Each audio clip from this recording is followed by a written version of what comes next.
You've got to have a reason to get up in the morning, otherwise, there's no point in living. Me? I'm a collector. A collector of rarities. I figure it's the sort of hobby most people get into gradually. But hey, not me. My interest came in a flash of inspiration, right as I was about to pull the trigger of the shotgun in my mouth. It was the only thing I was living for. It'd been 2 years since I'd seen another uninfected. As far as I knew, I was the only goddamn person left in the world that hadn't turned into a walker.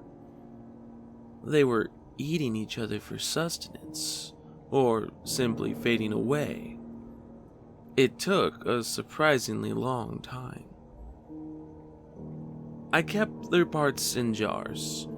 The thrill I got from the danger made it worth it. Sometimes I'd lure a single one away and then take what I wanted after dispatching it. Others, I'd pick one in a group off from afar, usually with the rifle, then barrel in guns blazing on the others, slice off a piece, and run. Smash and grab. But those thrills were nothing compared to the ones from finding rarities. I got a rush of excitement, a surge of pure joy when I discovered my first on the inexplicably undecayed back of a man. A beautiful giant oriental tattoo of tigers hunting in the jungle. I think he must have been a biker before, or some kind of criminal.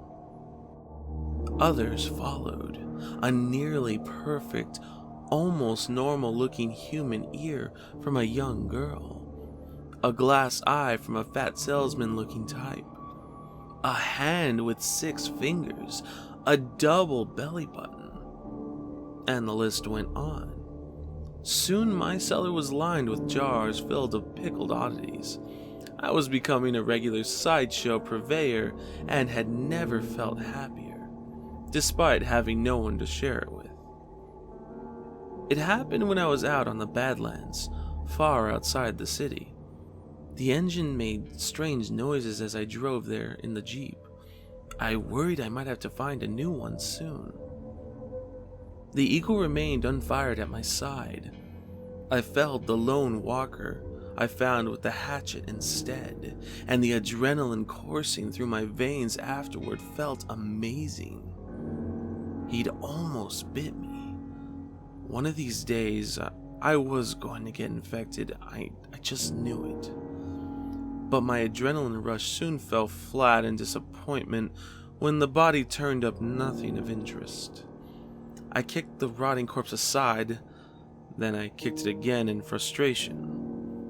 When I got back to the Jeep, there was a man in sunglasses and a slouch hat leaning against it.